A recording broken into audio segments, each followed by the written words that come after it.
Hi, children. So, welcome back to our Unit 06, and we are discussing the childhood of Abdul Kalam sir from Wings of Fire. So, in the previous video, we came to know when sir was born, his parentage, his house, and his characteristics, his like personal bodily features, and the qualities which he inherited from his father and mother. And when he was 8 years old, how he started earning his first wages, I mean income. All these things we came to know in our first video, isn't it? Yes. Isn't it? I am telling, is it correct, children? From the beginning, I have been telling, no. We came to know, isn't it? No way connection, no, this question tag. We came to know, didn't we? That is the question tag. But generally, isn't it, everybody like me, they use. But that is the wrong question tag. We have discussed, haven't we? Suppose if I say, isn't it? It is wrong. See, slowly I jump to grammar. But it's a good point. You have to catch it. You have to catch it. Haven't you? Understood now? Yes. Now come back. Now we were discussing the three friends of Abdul Kalam sir. Once again, Ramanatha Shastri, Aravindan, Shiva Prakashan. All are from Brahmin families. Very good friendship with a Muslim boy. Ramanatha Shastri, son of Pakshi Lakshmana Shastri. Who is this Lakshmana Shastri? The great priest of Rameswaram temple.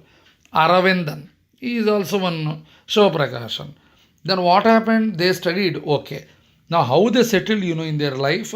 All of Abdul Kalam sir, we settled in his later life. Ramana Shastri took over the priesthood after his father. Means he became the chief priest in the temple of Rameshwaram. Aravindan, what did Aravindan do? Aravindan went into the business of arranging transport. For whom? For the pilgrims, tourists visiting Rameshwaram. And Sivaprakasan became the catering contractor. On train we'll get meals, no?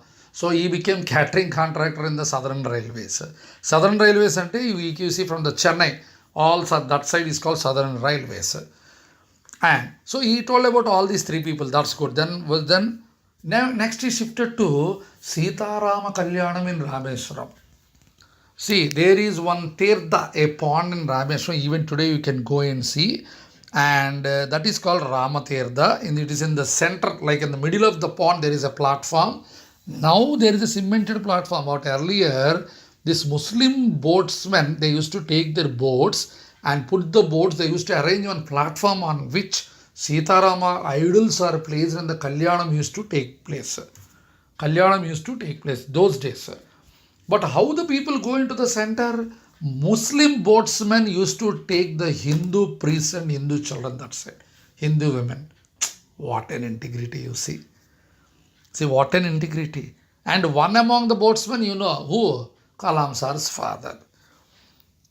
And why Kalam sir said this point, there was no disparity. Only Hindus should go. No. Muslims provided the boats on which the Hindu Brahmins went to the center of the pond, and there they celebrated or performed the Sitarama Kalyana. And Muslims used to take the prasadam also, which was offered by the Hindus. Okay, now they're back. Bedtime stories. Abdul Kalam sir's grandmother, Kalam sir's mother, both of them were very good at stories from, narrating stories from not only Quran, but also from Ramayana. Oh. See that beauty. Muslim woman narrating the stories from Ramayana. Okay, Quran means okay, but they used to. That shows the integrity.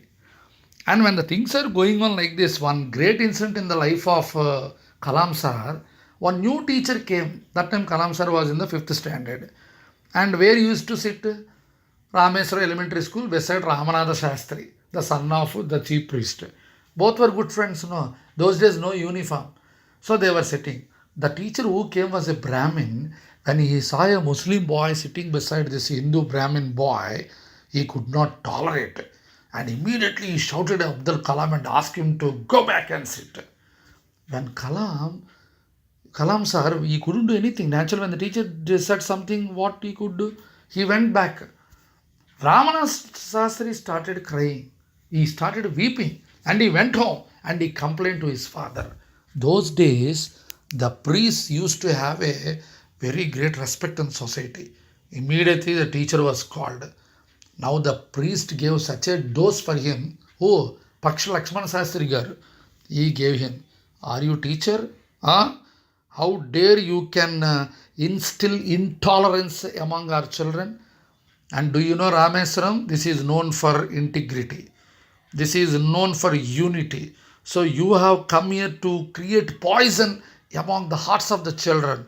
Either you apologize or get out of the job. That's it. The teacher shivered like anything and he begged for apology. How dare you can do? They both were sitting together. We never, parents and we never told them that you are a Muslim and Hindu organization. It really happened in the life of Abdul Kalam sir. How wonderful, sir. So there is no question of social inequality or communal intolerance. That is the greatness of Rameshwaram. No one could segregate them. Segregate means separate. No power in the world. That much they are like in a close knit society, Muslims and Hindus. Oh, this is superb, really. And one teacher is like this. The teacher who inspired Abdul Kalam sir was none other than his science teacher, Siva Subramanya Iyer. He was also Orthodox Brahmin. And he was very fond of Kalam sir because his knowledge, oh my God. Are Kalam, see, I'm using that word, but I didn't dare to use in that way. Now, going into the shoes of the science teacher of Kalam sir, I am dramatizing. Please excuse me, all of you. Are Kalam, what a knowledge you have really. You are a boy who should sit with high class people. In convents, you have to study. Not this knowledge. No, no, no, no, no. See, that is the greatness of the teacher. Teacher is one who brings the light within the student. How the student is capable, that has to be brought out by the teacher. That was done by Sivasubramanyam Iyer. So one day invited to his house for lunch. Kalam sir shivered. Sorry, you are a Brahmin, sir. How? Why no? Subramanyam Iyer's wife, very orthodox. They had a small fight. Then, no, no, no, no, no. What? You are inviting one Muslim boy to our house. How shame it is. What a family we are and how much traditional we are, and you are inviting that fellow who eat non-veg. No, no, no, no. Then Subramanyam said, no, no, no, he is a small boy. You have to see God in him. You have to serve him. I don't serve that stupid boy. He is untouchable. But Siva Subramanyam Iyer, the teacher served food for him. And this woman, Siva Subramanyam Iyer's wife, he was just hiding beside the door and looking how Abdul Kalam was eating. He ate very traditionally on that leaf, banana leaf. And he cleared all the things which are there and he threw the leaf outside and he completely mopped there with the water. You can't find a single speck. Generally Brahmins are very orthodox. That was done by one Muslim boy. She was surprised. So next time, once again, he was invited for the lunch. He said, sir, not necessary, sir. Amagaru, you won't. Hey, don't worry, why are you feeling? When we want to bring a change in the society, in the world, we should be ready to confront. Confront means oppose any type of things. Don't worry, you come.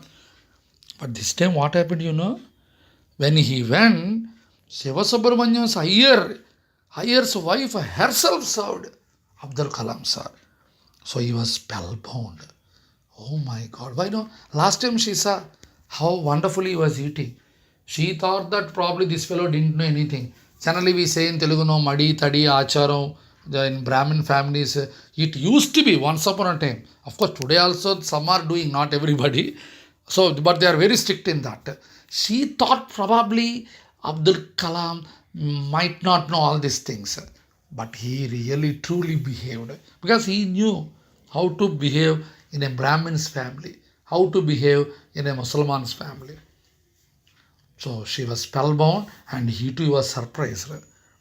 That was really the beautiful incidents happened in the life of Abdul Kalam sir. Now finally, Second World War over, India got independence. Gandhiji declared that, India is going to build its own nation. And at this moment, Abdul Kalam sir approached his father Jainulabdin and asked, Abbajan, now I want to study further. I can't stay in Rameswaram. No, please allow me to go to Ramanathapuram where I want to study. Here clash came between whom? Mother and father.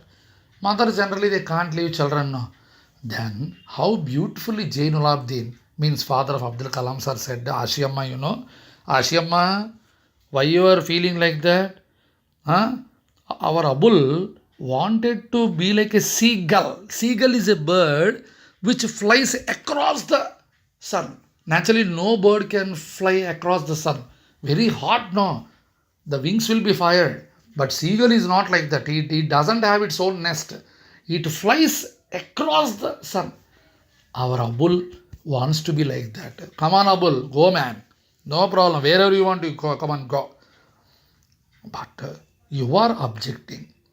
Ashiyamma, shall I tell you what Khalil Gibran said? Khalil Gibran, a very noted, prophet type in their, what do you call those days, one great philosophers.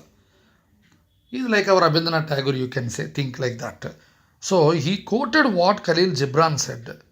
These are the words of Khalil Gibran, quoted by Jainulabdin to his wife Ashiyamma about Abdul Kalam sir's sending from Rameswaram to Ramanathapuram. Ashiyamma, your children are not your children. They are the sons and daughters of life's longing for itself. What a beautiful sentence you see. They come through you, but not from you.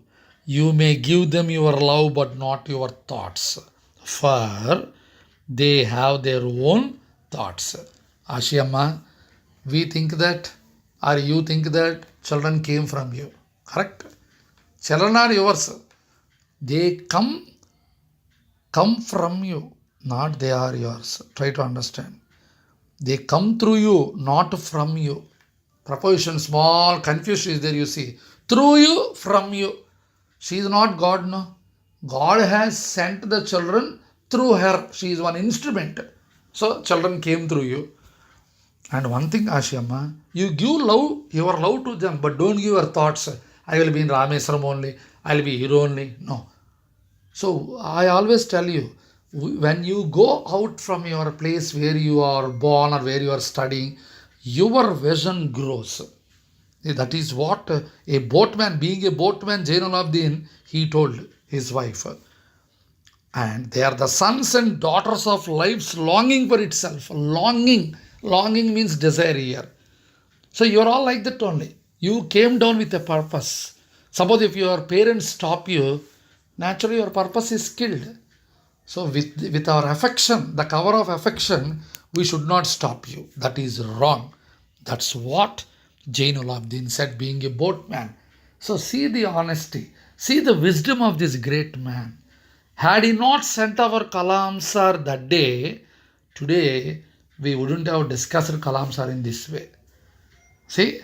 So those are the great parents of Abdul Kalam sir. And this was a small excerpt, what we can say, brief childhood of Abdul Kalam sir.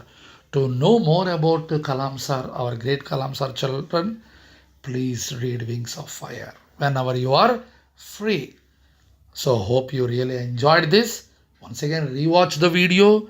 So with this video, I conclude by saying that our 10th standard syllabus for this academic year has been successfully completed. Because what is there in the 6th unit, the last segment C, it is meant for optional reading. You have to read, but you can't expect any question from that. Okay, children? So please do watch all the videos which have been shared by me, I think since June or July, whenever you get a doubt. Okay, once again you rewatch, once again you see, once again you listen and read the textbook. May God bless you, children. So respect our country, respect our great leaders, respect our living gods, means your parents, respect your teachers. Okay, A great life is before you. May God bless you and Jai Hind. Bye.